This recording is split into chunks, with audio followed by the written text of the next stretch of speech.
ከሁሉም በሉ እስኪ ፍቅር ይበልጣል። ድገሙት እስኪ አሁንም ድገሙት። ከሁሉም ምን ይበልጣል? ፍቅር ይበልጣል። ሐዋርያው በዛሬው መልእክቱ የሚያስተምረን ይሄ ነው። የቅዱስ ጳውሎስን መልእክት አንደኛ ቆሮንቶስ ወይም የመጀመሪያው መልእክቱ ምዕራፍ 1 ጀምረን እያየን መተናል።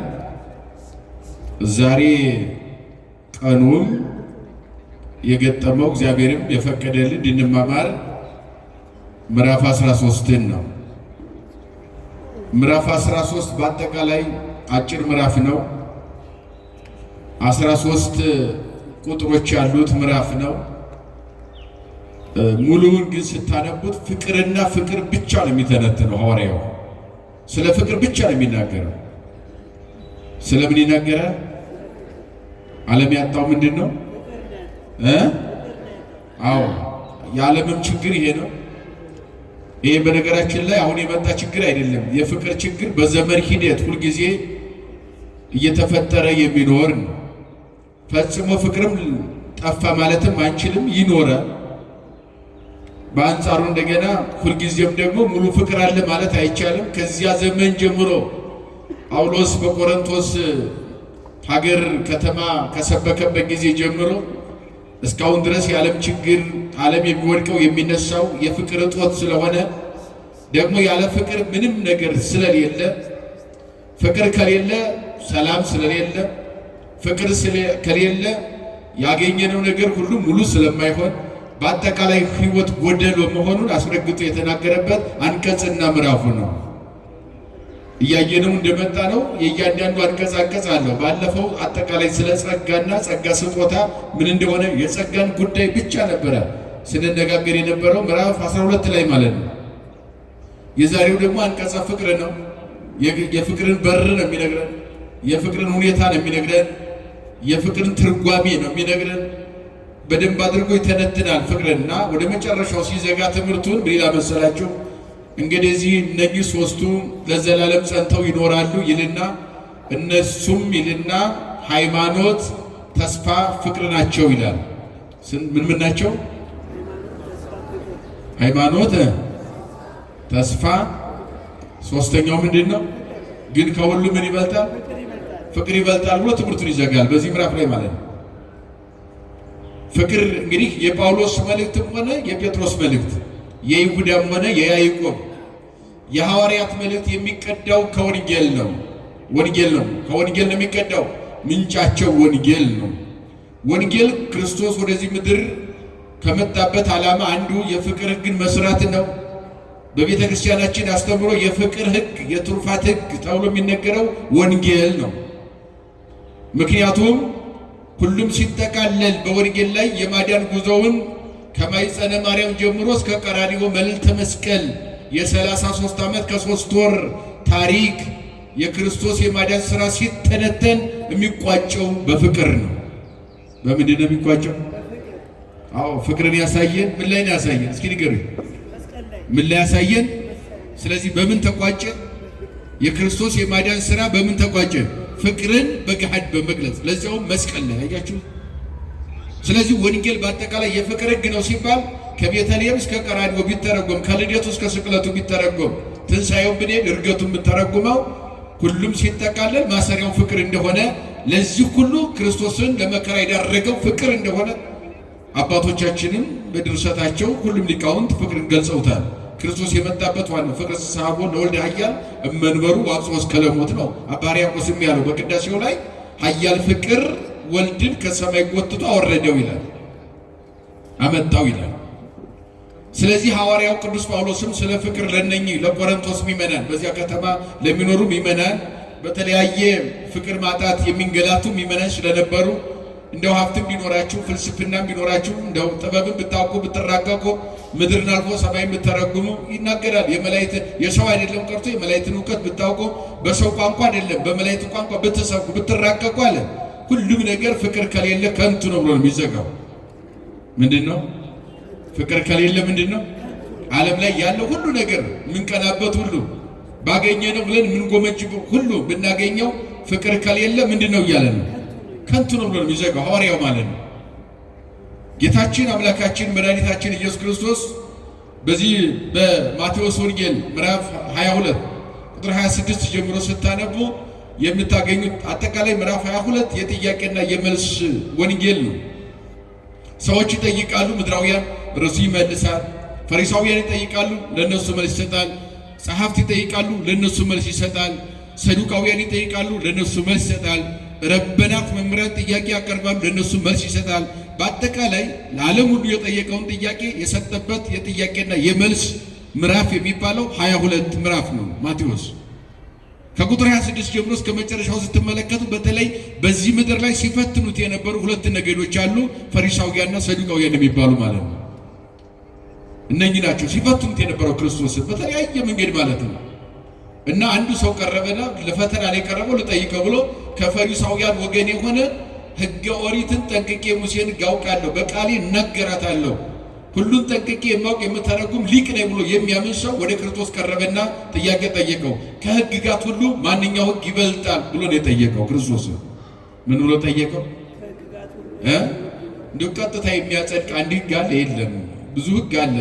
በሱ ቤት የሙሴን ሕግ ጠንቅቆ ስለሚያውቅ 10 ትእዛዛተ ኦሪትን ያለኔ ሌላ አምላክ አታምልክ ብሎ አትመኝ እስከሚለው 10ሩን ሕግጋት ሸምድዶ ስለያዘ እሱ ከዚህ መካከል ማንኛው ይበልጣል ብሎ ይነግረኛል ብሎ በዚህ መንገድ ነው የመጣው ይሄ ሰው ማለት ነው፣ ክርስቶስን ለመፈተን።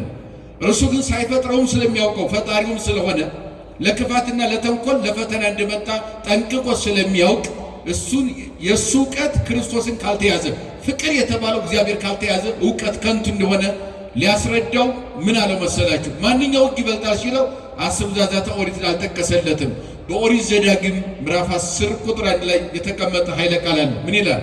አፍቅሮ ለእግዚአብሔር አምላክከ በኩሉ ልብከ ወበኩሉ ህሊናከ፣ በፍጹም ልብህ በፍጹም ሐሳብህ በፍጹም ነፍስህ እግዚአብሔር አምላክህን ምን በለው ውደደው አለ።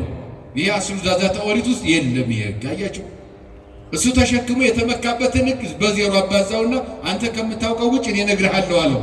አያችሁ የተመካበትን ነገር ተወና እሱ እንግዲህ ወይ አትግደል ነው የሚለው፣ ወይ አታመንዝር ነው የሚለው፣ ወይ ያለ ሌላ አምላክ አታምልክ ነው የሚለው።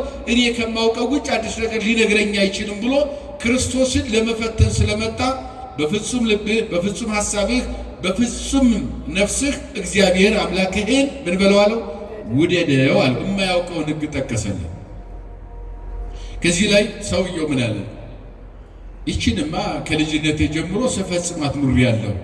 መልካም፣ ከሁሉ የሚበልጥ ሕግ ይሄ ከሆነ ሌላ ሕግ ካለ ይህን የሚመስል ሌላ ሕግ አለ? ሌላ ንገረኝ። ይሄ የዘወትር ስራዬ ነው አለ። አምላኬን በፍጹም ሐሳቤ በፍጹም ልቤ በፍጹም ነፍሴ እወደዋለሁ አለ። ይሄ ከልጅነት ጀምሮ ሳደርገው የኖርኩት ነው አለ። ግን እየፈተነ ያለው ማንን ነው? ንገሩ ይውላችሁ። እግዚአብሔርን እየፈተነ እግዚአብሔር ነው ወደዋለሁ። አስቡ። አያችሁ፣ እንደዚህ ነው። አፋችን ብዙ ነገር ያወራል። ስለ ፍቅር የሚያወራ የለም፣ ችግር የለበትም። አጣፍጦ የሚያወራ የፍቅር ወሬ የሚያወራ ሰው ብዙ ሞልቷል። ልብ ላይ ያለው ወይ ሲባል ግን ሁሉም ፈተና ውስጥ ነው ያለው። ትልቁ ያን ይሄ ሰው በልቡ አጣፍጦ ነው የመጣው። ይህማ ከልጅነቴ ጀምሮ ፍጹም ወደዋለሁ አምላኬን፣ ሐሳቤም፣ ነፍሴም፣ ልቤም ጠቅላላ ማንነቴ እግዚአብሔር አምላኬን ይወዳል። ያለ እርሱ ከሱ በላይ የምወደው ሌላ የለኝም ብሎ ዋሽቶ ነገረው። የልቡን ግን ማን ያውቃል? እግዚአብሔር ያውቃል። መልካም አለው። እያወቀ እንዳላወቀ ሆኖ መልካም፣ ይህን ከልጅነት ጀምረህ ከፈጸምከው ሁለተኛ ሌላ እንደዚህ የሚመስል ግን የፈለግከው አለው። ምክንያቱም አስረግጦ በሱ አማካኝነት ለዓለም ሁሉ የማይናወጥ ዘላለማዊ ሁለት የፍቅር ሕግ ማስተማር ፈልጓል መድኃኔዓለም። ሁለት ሕጎችን መሰረታዊ የሆኑ ማንም ሰው በሃይማኖት ሲኖር ሊይዝ የሚገባው በትክክል የእግዚአብሔር መሆኑ ማረጋገጫው ሁለት ሕግ እንዳለ፣ ይህንን ሕግ ለዘላለም ሕግ አድርጎ መስራት መድኃኔዓለም ስለፈለገ እንግዲያውስ ይህን ከልጅነት ጀምረህ ያው ባይፈጽመውም ከፈጸምከው አለው ሌላ ልንገርህ አለውና አፍቅር ቢጸከ ከመ ነፍስከ፣ ጓደኛህን እንደራስህ አድርገህ ምን በላለው ምን በለው ውደደው አለ። ሌላውን እንደራስህ አድርገህ ውደድ። ለአንተ ለነፍስህ እንደምትሳሳ ለሌላው ሳሳለህ። ለራስህ የምትፈልገው ብዙ ነገር እንዳለ እንደዚያው ለሌላው ደግሞ የቻልከው ሁሉ አድርግ። ሳትቀንስ፣ ሳትጓጓ፣ ስስት ሳይኖርብህ ራስክን እስከመስጠት ድረስ ማለት ነው። ሌላውን ውደድ አለው። እንደ ራስ ማለት ያ ራስን እስከመስጠት ሌላውን ውደድ። ይሄንን ሲለው ይብናል ይችንም ከልጅነቴ ጀምሮ ስፈጽማ ኖሬያለሁ አለ። ፈጽሟታል። አሁን ብዙዎቻችን አሁን ያው ፍቅር አለ ልንል እንችላለን ብንጠየቅ ማለት ነው። ግን አድርገናው ላይ ወደ ተግባር ቀይረናው ላይ የምናወራው ልባችን ላይ አለ ወይ? አፋችን ላይ ያለው ልባችን ላይ አለ ወይ ለሚለው ጥያቄ ነው መልስ የሌለን እንጂ አጣፍጠን መናገር መመለስ ችግር የለውም። ምንም አይከብደንም። መጽሐፍ መጥቀስም አያስፈልግም። የሚገርም ስለ ፍቅር ለማውራት ችግሩ ግን ልብ ላይ አለ ወይ ስራ ላይ አውለነዋል ወይ የሚለው ጥያቄ ወስደን እውነት አሰ አሁን ትልቁ ችግር ያለው አሁን ዓለም የሚባለው ለምንድን ነው ታዲያ? በአፍ የምናወራው በልብ ቢኖርማ ዓለም ላይ ችግር አይኖርም ነበር። ምስቅልቅሉ ዓለም አይወጣም ነበር። አያችሁ ዓለም ግራ ይጋባው ነበር። 24 ሰዓት ደም ሲፈስ 24 ሰዓት የሰው ልጅ እንደ ተራ ነገር መንገድ ላይ ሲወድቅ ሲገደል ነው የሚውለው። አያችሁ ደግሞ የክፋታችን ጥግ ደግሞ መገዳደላችን ብቻ አይደለም። መግደል እንደ ጽድቅ ሆኖ አደባባይ ላይ የሰውን ሬሳ ሰው ወድቆ ወንድሙን እህቱ ወድቃ ፎቶ እያነሳን የምንሳለቅ ብዙ ከንቶች ነን ያለን። በእውነት ከሰው ተራ ወጥተናል ማለት ይቻላል። አስቡ እንኳን ፍቅር ሊኖረን አይደለም ቀርቶ ጭራሽ የለ ሃይማኖት እንኳን ተስፋ የሚባለው ነገር እንኳን ተሟጧል። ግን ሁሉን የሚያስረው ምን ይባላል? ምን ይባላል?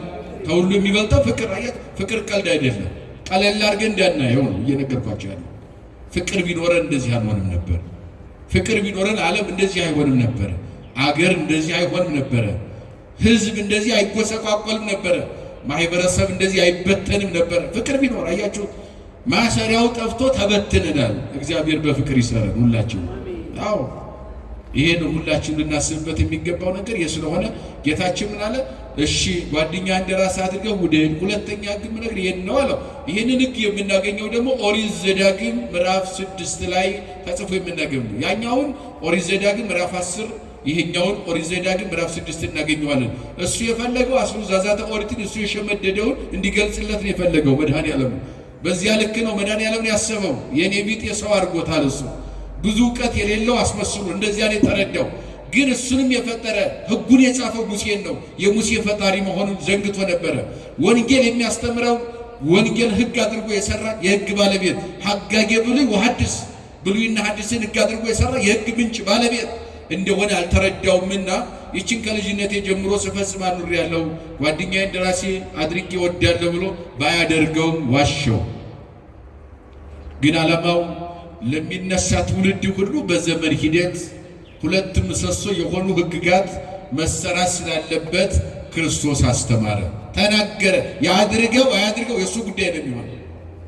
ህጉ ግን ለሚመጣ ትውልድ ሁሉ በዘመን ሂደት እስከ ልፈተ ዓለም አልፎ ሌላው ዓለም እስከሚሰጥ በቀኝና በግራ አቁሞ መድኃኔዓለም የሚፈርድበት ያን ጊዜ ያስከሚመጣ ዓለም ሁሉ እየተሰበከ ይኖር ዘንድ ህግጋቱ ግድ ማስተማር ስላለበት ነገረውና ሁሉንም አድርጌያቸዋለሁ ሲለው እንግዳውስ እስመ በእላ ክልኤቲ ትእዛዛት ተሰቅሉ ኦሪት ወነቢያት፣ እንግዳውስ እነኚህን ሁለቱን ከፈጸምካቸው ሌላ የጽድቅ ህግ አያስፈልግም፣ ሁሉም በዚህ ተካቷል አለ። ቃሉ ጋር ናቸው። ምን አለ? እንግዳውስ ሌላ 10 ትእዛዛት ኦሪት 6 ቃላት ወንጌል መደርደር አያስፈልገኝም አለ። ይህን ከፈጸም ሁሉም በዚህ ስር ተካቷል። ከዚህ ውጭ የሆነ 6 ቃላት ወንጌል ከዚህ ውጭ የሆነ 10 ትእዛዛት ኦሪት የለም አለው። ሁሉም የተጻፈው ህግ ሁሉ ይሄ ነው፣ በዚህ ስር የተካተቱ ናቸው አለ። 10 ትእዛዛት ኦሪትን በሁለት ስንከፍላቸው በፍቅረ ቢጽና በፍቅረ እግዚአብሔር ሁሉም ይጠቃለላሉ። አያቸው ሁሉም ይጠቃለላሉ። ከዚህ ውጭ የሆነ ህግ የለም አለው። 6 ቃላት ወንጌልም ያው ነው። ብራብ አብልታችሁኛል፣ ብጠማ ጠጥታችሁኛል፣ ሁሉም ሲጠቃለል በፍቅረ ቢጽ ውስጥ ነው ያለው። አያችሁ ይሄኛው ያለኔ ሌላ አምላክ አታምልክ የሚለውን የመጀመሪያውን የህግ ሁሉ ርዕስ የሆነውን ዋናውን መሰረቱን ያንን ስንመለከተው ያለኔ ሌላ አምላክ ምን አትበሉ ነው፣ አታምልኩ ይላል። እግዚአብሔርን የምንወድ ከሆነ ፍጹም ልባችን፣ ሐሳባችን፣ ነፍሳችን ሁሉ እግዚአብሔርን የሚወድ ከሆነ እናመልካለን አናመልክም? እግዚአብሔርን የሚያመልክ ድንጋይ ያመልካል እንዴ? እንጨት ያመልካል እንዴ? አያመልክም። ስለዚህ በፍቅረ እግዚአብሔር ተካተተ የታምልክ የሚለው ህግ ማለት ነው። ሰንበትን አክብር ይላል። እናት አባትህን አክብር ነው የሚለው። ሌላው እናት አባትህን አክብር ብሏል መድኃኔዓለም። እግዚአብሔር ይህን ተናግሯል። ስለዚህ እግዚአብሔርን የሚወድ እናት አባቱን ያከብራል አያከብርም? ሰንበትን ያከብራል አያከብርም? ያከብራል። በፍቅረ እግዚአብሔር ተካተተ። በፍቅረ ቢጽ የሚባለው ደግሞ አትግደል ይላል። የምንገለው ወንድማችን ነው። ወንድም ግን እንደ ነፍስ የሚወድ ከሆነ ማን ይገላል? ገዳይ ከየት ይመጣል? አትስረቅ ነው የሚለው። የምንሰርቀው ወንድማችንን ነው። ሌላ ማንን እንሰርቃለን? ወንድማችን የምንወድ ከሆነ ለምን ሰርቀው? ገንዘቡን አትመኝ፣ ሚስቱን አትመኝ ይላል። ንብረቱ ሁሉ አትመኝ ነው የሚለው። የምንወድ ከሆነ አንመኝም። ስለማንወድ ግን እንመኛለን። ስለማንወድ ግን እንሰርቃለን፣ እንገላለን። አያችሁ፣ 10 ትእዛዛተ ኦሪት በሁለቱ ሕግ ተካተቱ። ስለዚህ ሕግ ሁሉ ኦሪትም ነቢያትም በዚህ ተፈጽመዋል፣ ተከናውነዋል አለው። ጻድቅ ነህ ማለት ነው አለው። ግን ሳይጸድቅ ይሄድ ያለመታደል። አዎ ይሄንን ነው ሐዋርያው ብርሃነ ዓለም ቅዱስ ጳውሎስ እዚህ ላይ የሰበከው። በዚህ ምድር ላይም ስራውን ጨርሶ መድኃኔዓለም ወንጌልን ሰብኮ ሕግ አድርጎ ሰርቶ ከጨረሰ በኋላ በዮሐንስ ወንጌል ምዕራፍ 15 ላይ ስታነቡ ደጋግሙ ያስተማረው ከሁሉ የሚበልጥ ትእዛዝ አዛችኋለሁ ለሐዋርያት ያላቸው። እስኪ በሉ ከሁሉ የሚበልጥ በሉ ትእዛዝ ምን እላችኋለሁ? አዛችኋለሁ አላቸው። ምን ይሆን ያ ከሁሉ የሚበልጥ? አያችሁ፣ ከሁሉ የሚበልጥ ትእዛዝ ምንድን ነው? አያችሁ፣ እኔ አብን እንደሚወደው እናንተም እርስ በርሳችሁ ምን በሉ አለ? ተዋደዱ። ከሁሉ የሚበልጥ ትእዛዝ ፍቅር ነው። ተዋደዱ። አያችሁ፣ ከሁሉ ይበልጣል ለካ ይሄ። አያችሁ፣ ከሁሉ የሚበልጥ ትእዛዝ አዛችኋለሁ፣ ያም እርስ በርሳችሁ ምን በሉ? ተዋደዱ አለ። ፍቅረ ይሄ ፍቅረ ቢጽ ነው። በደንብ አድርጎ መድኃኔዓለም ያስተማረው ማለት ነው። ያንን ወንጌሉን ነው ሐዋርያው ብርሃነ ዓለም ቅዱስ ጳውሎስ በዚህ በቆሮንቶስ ያሉ ምእመናንን በብሔረ ቆሮንቶስ ያሉ ምእመናን ለነሱ ያስተማራቸው ነው። በብዙ ነገር የሚንገላቱ ፍቅር ያጡ ምእመናን ነበሩና ተበትኖባቸው ነበር። በፍቅር መሰብሰብ አልቻሉም ነበረ። እርስ በርሳቸው አልተግባቡም ነበረ። ባፋቸው አብረው ቢኖሩም በአካል ቢኖሩም አብረው ባፋቸው ቢነጋገሩም ስለ ፍቅር ልባቸው የሰማይና የምድር ተራርቆ የነበሩ ምእመናንን ባጽናናበትና ባስተማረበት በፍቅር ማሰሪያ ይተሳሰሩ ዘንድ እንዲህ በማለት አስተማረ። ሲጀምር ምን ይላል መሰላችሁ? የሰውን ሁሉ ቋንቋ ባውቅ የመላእክትን ሁሉ ቋንቋ ባውቅ ነገር ግን ፍቅር ከሌለኝ እንደሚጮህ ናስ ወይም እንደሚመታ ከበሮ መሆኔ ነው አለ። አያችሁ፣ እንደሚመታ ከበሮ ማለትም ከበሮ እንደው በደንብ አድርጎ የተማረ ሊቅ ካገኘው ከበሮው ከጸናጸሉ ጸናጸሉ ከዜማው ተዋሂዶ ይስባል፣ ይማርካል። ሰማየ ሰማያት መጥቀን ዓለመ መላእክት እንድናይ ያደርጋል፣ ወደ እግዚአብሔር ያቀርባል። አያችሁ፣ ካላው ዝም ብለን ግን ብንመታው ብንደበድበው ጆሮ ያደነቁራል እንጂ ጥቅም የለውም። አያችሁ፣ እንደሚንሻሻ ምንድነኝ አለ? ካብ ነኝ አለ፣ ጸናጽልም ነኝ ይላል። አያችሁ፣ ከመከበሮ ዘይዘበጠ ወከመብርት ዘይነቁ ይላል። እነሆ እንደሚንሻሻ ጸናጽል፣ እንደሚናድ ካብ፣ እንደሚጮህ ከበሮ ነኝ። ምን ከሌለኝ ፍቅር ከሌለኝ አለ። መደነቋቆር ነው ማለት ነው። ፍቅር ማሰሪያ ነው። በሰው ቋንቋ ቢናገራል ሰው ያወቀውን ሁሉ በዚህ ምድር ላይ ለሐዋርያት የተገለጠው ሁሉ ቋንቋ ቢገለጣል። አዎ ቋንቋ ተገልጧል። ጸጋ መንፈስ ቅዱስ ሲሰጣቸው አልተገደበባቸውም። እንደው 72 ቋንቋ በተለምዶ 72 ቋንቋ እያለ ምን አስተምረው አንዱ ሂብሩ ነው፣ የራሳቸው ቋንቋ ነው፣ ዕብራይስጥ ነው። 71 ቋንቋ ተገለጠ ይላሉ ሊቃውንት። ምክንያቱም 72 ቋንቋ የተባለው ከአራቱ ማዕዘነ ዓለም ክርስቶስ ከሙታን ተለይቶ ተነስቷል። የሞት ማሰሪያ ተቆርጧል። መቃብር ተረግጧል። ሞት ራሱ ተውጧል። ሰይጣን ታስሯል። ሲኦል ተበርብሯል። ዓለም ነፃ ወጥቷል ተብሎ ለዓለም ተነግሮ ነበርና ይህን የሰሙ ሁሉ ገና በ40 ቀን ያርጋል ስለተባለ እርገቱን ለማየት ከዓለም የተሰበሰበ ሕዝብ 71 ቋንቋ ይችል ነበር አሉ መተርጉማን የቤተክርስቲያኗ ሊቃውንት። የሐዋርያት ሥራ ምዕራፍ 1 ተረጉሟል። ከአራቱ ማዕዘን ላይ መጣ 71 ቋንቋ የሚችል ዛሬ ኢየሩሳሌም ለትንሣኤ፣ ለልደት፣ ለሆሳዕና እንደምንሄደው እዚያ ቦታ ሄደን ለመባረክ እንደምንሄደው በረከት ለማግኘት እንደምንሄደው ከአራቱ ማዕዘን ዓለም ትንሣኤውን እርገቱን ለማየት የተጓዙ ብዙ ሰዎች ስለነበሩ አጠቃላይ የሚችሉት ቋንቋ 71 ነበረ።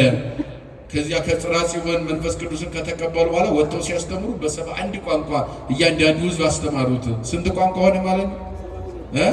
72 የምንለው ይሄን ነው እንጂ የመንፈስ ቅዱስ ጸጋ በ72 ቋንቋ አይገደብም አሉ ሊቃውንት ብሎታል። ወተናገሩ በነገረ ሁሉ በአውር ትክክለኛውን ሲገልጡት በየሀገሩ ቋንቋ ተናገሩ የሚለው መንፈስ ቅዱስን ይገልጸዋል አሉ። የሰውን ሁሉ ቋንቋ ብናገር ባውቅ የመላእክትን ቋንቋ ባውቅ አለ።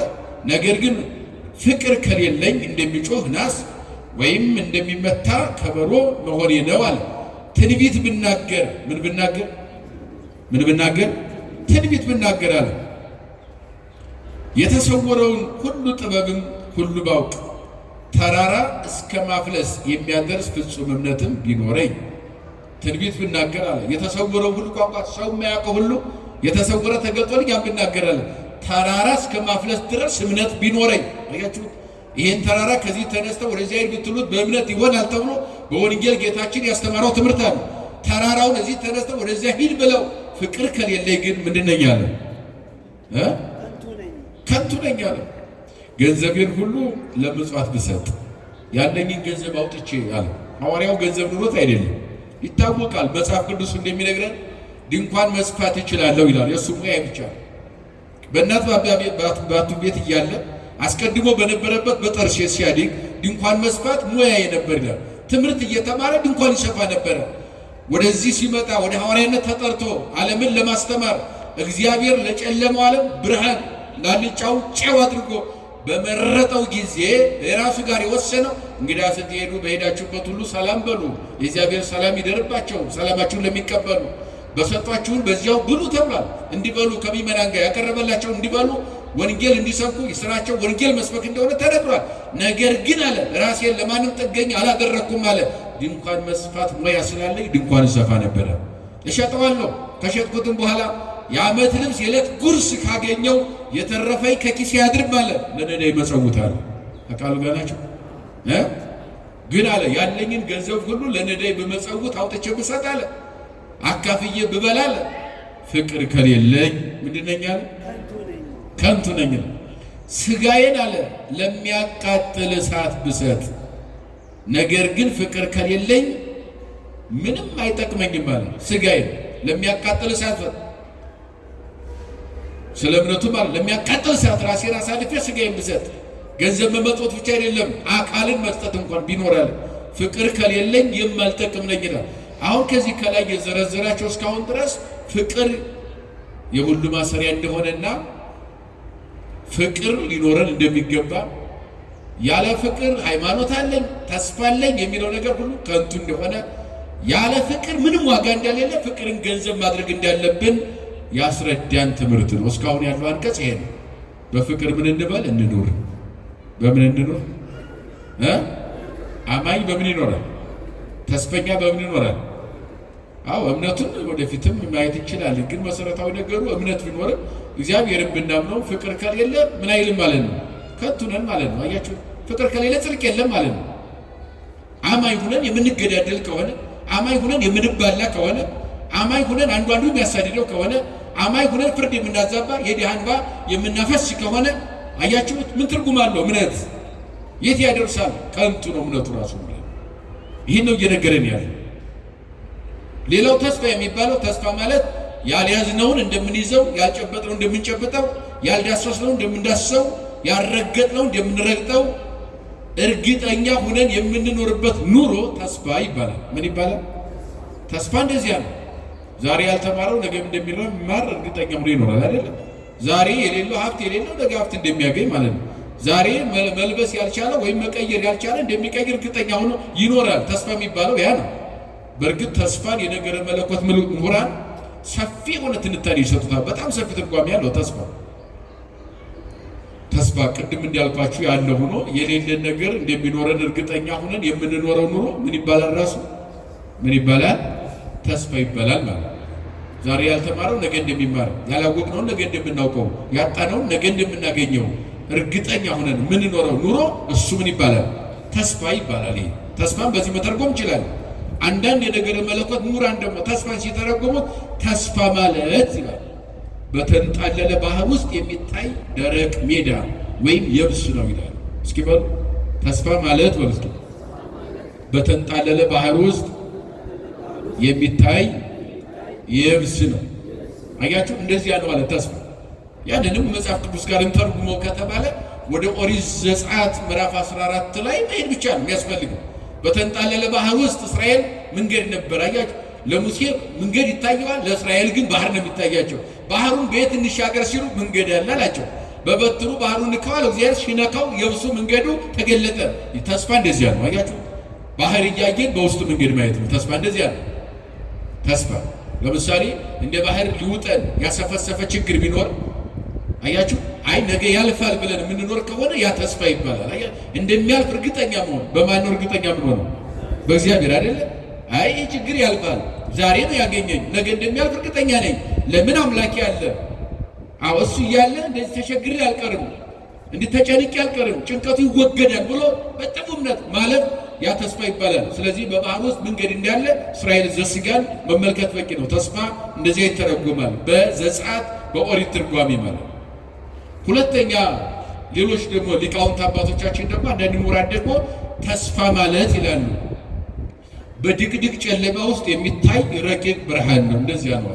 እስኪ በሉ ተስፋ ማለት ነው በድቅድቅ ጨለማ ውስጥ እንደሚታይ ረቂቅ ብርሃን ነው። አሁን ያለነው ጨለማ ላይ ነው አይደል? ይሄን አምፖሉን ምናምኑን ተውት፣ ኤሌክትሪኩን ምናምኑን ተውትና አሁን ያለነው በስነ ፍጥረት ምን ላይ ነው ያለነው? በተፈጥሮ ጨለማ ላይ ነው። ምክንያቱም አሁን ግዛቱ የጨለማ ነው፣ የብርሃን ግዛት አይደለም። ራሳችን የምንረዳበት መንገድ ስላመቻቸን በጨለማ ውስጥ እንዳንንቀሳቀስ ይህን ፈጣጥረን በፈጠርነው ነገር እግዚአብሔር በሰጠው ጸጋ ሰዎች ፈጥረው እንኖራለን በብርሃን ለመመላለስ መንገድ ጉዞ ለማድረግ። ሙሉ በሙሉ ግን አሁን በቁጥጥር ስር በማን ቁጥጥር ነው ዓለም ከተባለ በጨለማ ነው። ምክንያቱም በስነ ፍጥረት ገዥ አድርጎታል እግዚአብሔር። 12 ሰዓት የጨለማ ግዛት፣ ከዚህ በታች 5 ዓለም አለ። ከ5 ዓለም መጥቶ ይቆጣጠራል።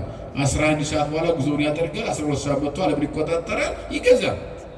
ከዚህ በላይ ደግሞ ከጠፈር በላይ ሐኖስ የሚባል ባህር አለ። በስነ ፍጥረት ትንታኔ ሲተነተን ሊቃውንት አባቶቻችን ኤጲፋንዮስ ገልጸውታል። አሁን ይሄ ብርሃን ከዚህ ከጠፈር በላይ ሌላ ሐኖስ የሚባል ባህር አለ። በዚያ ባህር ውስጥ ይዞ ገብቷል። መኖሪያው እዚያ ነው። ብርሃን ጠዋት 11 ሰዓት በኋላ ጉዞውን ያደርግና 12 ሰዓት ላይ መጥቶ ጨለማውን አስወግዶ ይቆጣጠራል። ግዛቱ የሱ ነው ማለት ነው። ስነ ፍጥረት እንደዚያ ነው። እዚህ ጨለማ ውስጥ ሆነን ግን ነገን እያየን ነው ማለት ነው። እናያለን አናይም? እርግጠኞች ነን አይደል? ነገ እንደምን የሚጠራጠር ያለ ያ ምን ይባላል? አይ ሌሊት ላይ ሆነን ቀንን ማየት ምን ይባላል? ተስፋ እንደዚያ ነው ማለት። ሌሊቱ አልፎ ቀኑ እንደሚመጣ ተስፋ እንደዚያ ነው ነው። ሌሊት የሆነብን ጨለማ የሆነብን በህይወታችን ብዙ ነገር ሊሆን ይችላል። ግን ሌሊት አልፎ ጨለማው አልፎ ብርሃኑ እንደሚመጣ እርግጠኛ ሆኖ መኖር ያ ምን ይባላል? ተስፋ ይባላል። አየት ያንን ደግሞ ለማየት ምን ያስፈልጋል? የእምነቱም የተስፋው ማሰሪያው ደግሞ ምን ይባላል? ከሁሉም ግን ምን ይበልጣል? ፍቅር ይበልጣል እያለን ያለው ተስፋ እንደዚህ ያለው ሃይማኖትም እንደዚህ የተረጎማል። እግዚአብሔር አለ ብሎ ማመን ነው። ዓለማት ሳይፈጠሩ አሁንም አለ ወደፊት ይኖራል ብሎ መኖር። ይሄንን ማመን እግዚአብሔር ማመን አንድነት ሶስትነቱ ለዘላለም እንደሚኖር በመንግስቱ ህልፈት ውላጤ ሽረት እንደሌለበት እርግጠኛ ሆኖ መኖር ይሄ እምነት ነው፣ ሃይማኖት ነው። አዎ ተስፋም ደግሞ ይሄንን ያመነው እግዚአብሔር ይህን ዓለም አሳልፎ ሌላ ዓለም እንደሚሰጠን አርቀን የምናስበው ማሰብ ያም ተስፋ ነው። እነኚህ ሁሉ ደግሞ እነኚህ ሁለቱ ነገሮች በእግዚአብሔር ዘንድ የተወደዱ የሚሆኑት ዓለማችን የሚሳካው ምን ሲኖር ነው? ስለምንድን ነው የምንማረው? ስለ ፍቅር ነው ማለት ነው። ስለዚህ ፍቅር ሲኖረን ይህም ሁሉ ነገር እናገኛለን። በማን ዘንድ? በእግዚአብሔር ዘንድ ማለት ነው። ሰው በፍቅር መኖር እንዳለበት፣ ከሌለው ግን እነኚህ ከበሮውን የሚሿሿ ጸናጽል፣ የሚጮህ ከበሮ፣ የሚናድ ካብ ከንቱ እንደሆነ በቃ ነው የሚነግረን ሐዋርያው። ይቀጥልና ሁለተኛው አንቀጽ ፍቅር ያለው ሰውን ደግሞ መገለጫ ይነግረን። ፍቅር ያለው ሰው መገለጫው ምንድን ነው? ያኛው ሊኖረን የሚገባ ነገር ነው መጀመሪያ የነገረን። በቃ ይህንን ፍቅርን መያዝ እንዳለብን ነው እየነገረን ያለ። ፍቅር ካልያዝ ሁሉም ነገር ከንቱ እንደሆነ ነው እየነገረን ያለ። አሁን ፍቅር ያላቸው ሰዎች፣ በፍቅር የሚመላለሱ ሰዎች፣ ለፍቅር ሕግ ተገዥ የሆኑ ሰዎች ፍቅርን በልባቸው ፍቅረ ቢጽና ፍቅረ እግዚአብሔርን አጣምረው ከሕግጋት ሁሉ በላይ የሆኑ አርእስተ ሕግ ሁለቱም ሕግጋት ጠንቅቆ የያዘ ሰው መገለጫውን ይነግረናል። ቀጥሎ መገለጫው ምን ይመስላል? ፍቅር ያለው ሰው ፍቅር ያስታግሳል ይላል። አያችሁ፣ ፍቅር ምን ይላል? ትዕግስተኛ ያደርጋል። የፈለገው የሚፈትነን ነገር ቢኖር ችግር ቢኖር አያችሁ የሚፈትነን በህይወታችን ፈታኝ ነገሮች አሉ፣ ይመጣሉ። እነኛን መቆጣጠርና ማለፍ የምንችለው ፍቅር በተባለ መሳሪያ ነው። በምንድን ነው የምናልፋቸው? ፍቅር ከሌለ መቼስ የመጣውን ሁሉ ታግለን አንችለውም አይደል? አዎ እንጠፋለን፣ እናጠፋለን። እንደዚያ ነው የሚሆነው። ፍቅር ያለው ሰው ግን መገለጫው ያስታግሳል። ፍቅር አለና ትዕግስትን ገንዘብ እንድናደርግ ያደርገናል ማለት ነው። ፍቅር ካለ የሚፈትነን ነገር ንቀነው እንዳልፋለን አይደል? ሚሳደብ ይኖራል፣ የሚመታንም ሊኖር ይችላል፣ የተለያየ ነገር ገንዘብ የከዳ ሊኖር ይችላል፣ ሌላ ችግር በህይወታችን ያደረሰብን ሰው ሊኖር ይችላል። ስለ ፍቅር ግን ውጠነው እናልፋለን። አያችሁ ፍቅር ይህንን አቅም ይሰጣል ማለት ነው። ትዕግስት የሚወለደው ከፍቅር ነው ማለት ነው። በሌላ አባባል ትዕግስት የፍቅር ልጅ ነው ማለት ነው። ከምን ይወለዳል ትዕግስት? ንገሩኝ። ትዕግስት ከምን ይወለዳል? ትዕግስት የምን ልጅ ነው አለ? የፍቅር ልጅ ነው። ያስታግሳል አለ ፍቅር። የለቀጥላ ፍቅር ያስተዛዝናል ይላል። ያራራል ማለት ነው። ያስተዛዝናል። ፍቅር ያለው ሰው ያዝናል። ሰው ሲቸገር ማየት አይፈልግም፣ ይጨነቃል። ካለውም ደግሞ ዝም ብሎ አያልፍም፣ ያካፈላል። አያችሁ ያራራል፣ ሩሩ ያደርጋል። ፍቅር ጨካኝ የምንሆነው ፍቅር ስለሌለ ነው። አያችሁ የነገረን የጭካኔ መገለጫው ምንድነው? ፍቅር አልባ ህይወት ነው ማለት ነው። አያችሁ የርኅራኄ መገለጫው የማዘን የመራራት አያችሁ መገለጫው ደግሞ ምንድነው? ፍቅር ነው ይላል። ፍቅር ያስተዛዝናል ወይም ያራራል ይልና ፍቅር አያቀናናም ይላል። ማንም በማንም ላይ አይቀናም። ምን ካለው አሁን እንትና ገንዘብ ኖሮ አልኖረው፣ ሀብት ኖሮ አልኖረው፣ ጤና ኖሮ አልኖረው ብለን ምን አንልም ማለት ነው። አንቀናም። ፍቅር ፍቅር ያለው ሰው አይቀናም። እንኳን አገኘ ይላል። አየት እንኳን ደስ አለው ለኔም እግዚአብሔር ያድርግልኛል ብሎ ያምናል እንጂ ገንዘብ ስላገኘ ወንድሙ እህቷ ገንዘብ ስላገኘች እንቅልፍ የሚያጣ ሰው አይኖርም። ምክንያቱም ፍቅር አያስቀናም ማለት ነው። በህይወቱ ወንድሙ የሚያገኘውን በህይወቷ ወንድሟ እህቷ የምታገኘው ነገር እጅግ ፍጹም ደስታ እንደራስ አድርጎ ማሰብ አቅም ይኖራል። ምን ሲኖረን? የሌላው ማግኘት የሌላው መደሰት የኛ ነው ብለን የምናስበው ምን ሲኖረን ነው? ምን ሲኖረን ነው? ቅናትን ያጠፋል። አያችሁ ልቡናንም አያስታብይም ይላል። ትዕቢተኛ አያደርግም። ትዕቢት የኃጢአት ምልክት ነው ወይም የዲያብሎስ መሆንን ነው የሚያሳየው። ምክንያቱም እግዚአብሔር ፍቅር ነው ይላል መጽሐፍ። እግዚአብሔር ምንድን ነው? እግዚአብሔር ምንድን ነው? ፍቅር ነው። ትዕቢት ደግሞ የዲያብሎስ ነው። ፍቅር የእግዚአብሔር ፍቅር የእግዚአብሔር መገለጫ ነው። በአንጻሩ ትዕቢት የዲያብሎስ መገለጫ ነው። በትዕቢቱ ፍጡር ሆኖ ሳለ ፈጣሪ ነኝ ብሎ ወርዷል። እንጦርጦስ በጨለማ ተጠቅልሎ የወደቀው በትዕቢቱ ነው። እንኳን እሱ አዳም ዕፀ በለስ በልቶ የወደቀው በትዕቢት ነው። ፍጡር ሆኖ ሳለ ፈጣሪ ልሁን ብሎ ነው ሁለቱም የወደቁት። ይሄ የትዕቢት መነሻው ምንጩ ሰይጣን ቢሆንም ሰውም በዚህ ወድቆበታል። አያችሁ ትዕቢት የሰይጣን ነው። ፍቅር የማን ነው? አዎ ስለዚህ አይታበይም። ፍቅር ያለው ሰው ትዕቢተኛ አይሆንም። ብቻዬን ይላኝ አይልም። ለኔ ብቻ ይሙላልኝ ብሎ ስለ ራሱ ብቻ ያስብ። ፍቅረ ቢጽ አለን ነው። ለሌላውም እንዲኖር ይፈልጋል። ለኔ ያለህን ለሌላው ስጥ ይላል። አያችሁ እግዚአብሔር እንኳን ሲለምነው ለኔ የሰጠኸኝ ለሌላው ስጠው። አቤቱ አንተ እጅህ አያልቅብህም፣ ሰፊ ነው፣ ሰጥተህ አያልቅብህም። ከማንም ብድር የማትፈልግ ለሁሉ የምታበድር ቅዳሴያችን በዚህ በወልደ ነጎድጓድ የተባለው ቅዳሴ ላይ ስታስቀድሱ ሰምታችሁ ከሆነ እግዚአብሔርን ባለጸግነት ሲገልጸው ባለዘይለቅህጎ ባለጸጋ የማያበድረው እግዚእ ዘይግዝጎ ጌታ የማይገዛው ከጌቶች ግዛትን የማይሻ ከባለጸጎች ብድርን የማይሻ ንጉሥ ዘይሰይምጎ ነገስታት የማይሾሙት ንጉሥ የማይሾመው ከነገስታትም ከንጉስም ሹመትን የማይሻ እስመ ባይል እግዚአብሔር ያክል ለኩሉ ለሁሉ አትረፍርፎ መስጠት የሚችል ብቸኛ ባለጸጋ ይለዋል። ማነው እሱ? ክብርና ምስጋና ለሱ እግዚአብሔር ማለት ነው። ለሁሉ አትረፍርፎ የሚሰጥ የማያልቅበት ብቸኛው ባለጸጋ። ስለዚህ ፍቅር ያለው ሰው ለኔ ብቻ አይልም፣ ለራሱ ብቻ አያስብም። ለኔ እንደሰጠኸኝ ለወንድሜ ስጠው፣ ለእህቴ ስጣት፣ ለአባቴ ለእናቴ ስጥ ብሎ ይጸልያል። ምክንያቱም እግዚአብሔር ሰጥቶ ስለማያልቅበት ምን ስለማይል? አዎ ብቻዬን ይርላኝ ይኑረኝ አይልም። ፍቅር ያለው ሰው ፍቅር ያለው ሰው አይበሳጭም። ነገሮችን ሁሉ ንቆ ማለፍ ይችላል። አቅም አለው። ነገርን አያስብም፣ ክፉ ነገርም አያስብም። ጽድቅን በመስራት ደስ ያሰኘዋል ፍቅር ያለው ሰው። ይሄ የሚተነትነው ምን መስራችሁ? ፍቅር ያለው ሰው መገለጫውን መጽሐፍ ቅዱስን በነገራችን ላይ ራሳችሁ ብታነቡት በግልጽ አስቀምጦታል ሐዋርያው። እንደው ከሌሎቹ መጻሕፍት ጋር አጣቅሰን እንድናየው እንድንመለከተው ምንጩ ወንጌል እንደሆነ ወንጌልን ለዓለም እንዴት ማስረጽ እንዳለባቸው ከምንም በላይ ደግሞ ወንጌል ስንል የፍቅር ሕግ ነው። የፍቅር ሕግ ደግሞ ለዓለም የተሰጠ ልዩ ጸጋ ስለሆነ ወንጌል ምእመናን በቆሮንቶስ ያሉ ምእመናንም ተምረውት የጻፈበትም ዓላማው በዘመን ሂደት እስከ ሕልፈተ ዓለም ድረስ የሚነሳ ትውልድ አልፎ ትውልድ ሲተካ እየተማረው በፍቅር እንዲኖር። ይሄ ከሌለ እምነታችን ሁሉ ከንቱ ስለሚሆን ተስፋችንም እንዲሁ ተኖ የሚጠፋ እንደ ጉም ስለሚሆን እርግጠኞች ሆነን በእግዚአብሔር ፍጹም እምነት ኑሮን በእግዚአብሔር ያለውን ነገር ሁሉ የማናጣበት እውነተኛው መንገድ ፍቅር እንደሆነ አስረግጦ ለመንገር ነው። ወይ ዜኒዱ ሰለስቱ አለ ሲዘጋው። እንግዲህ እነኚህ ሶስቱም ይነብሩ ለዓለም ለዘላለም ጸንተው ይኖራሉ። እስኪ በሉ እንግዲህ በሉ እስኪ እነኚህ ሶስቱ ለዘላለም ጸንተው ይኖራሉ። ሃይማኖት፣ ተስፋ፣ ፍቅር። ከሁሉም ምን ይበልጣል? ፍቅር ይበልጣል ይላል። ፍቅር ይበልጣል ይላል። ስለዚህ የኛ የክርስትና መገለጫ መሆን ያለበት ምንድነው? ፍቅር ነው ማለት ነው። አማኝ መሆናችን መገለጫው ፍቅር መሆን ያለበት ማለት ነው። እያንዳንዱ እንቅስቃሴያችን ሁሉ በፍቅር የተሞላ መሆን አለበት ማለት ነው። ፍቅር በአንደበት ብቻ የሚነገር ሳይሆን ውስጥ ሊቀመጥ የሚገባው መላ ሰውነታችን ሊቆጣጠር የሚገባው ከውስጥ ተርፎ ወደ ውጭ መነገር አለበት እንጂ ውስጥ ባዶ ሆኖ ውጭ ነገር ሊነገር የማይገባው ሕያው የሆነ እግዚአብሔር የሰጠን ልዩ ጸጋ ምንድነው የሚባል ፍቅር ነው። እንደዚያ ሲሆን ዓለም ሁሉ ሰላም ይሆናል ማለት ነው። ዓለም ሰላም ያጣው ምን ስላጣ ነው ማለት ነው? ፍቅር ማለት ነው። እግዚአብሔር አምላካችን ለዓለማችን ሁሉ ፍቅር ይስጥልን። እንደው ባፋችን የምንናገረው ሳይሆን በልባችን አኑረ ነው እንድንተገብረው ከኛ አልፎ ለሌላው የሚጠቅም ፍቅር በውስጣችን እንድንኖር የአምላካችን ቅዱስ ፈቃድ ይሁንልን። ያስተማረን፣ የገሰጸን፣ የመከረን የሰራዊት ጌታ እግዚአብሔር አምላካችን ከፀሐይ መውጫ እስከ ፀሐይ መግቢያ በፍጥረታት ሁሉ አንደበት ስሙ የተመሰገነ ይሁን።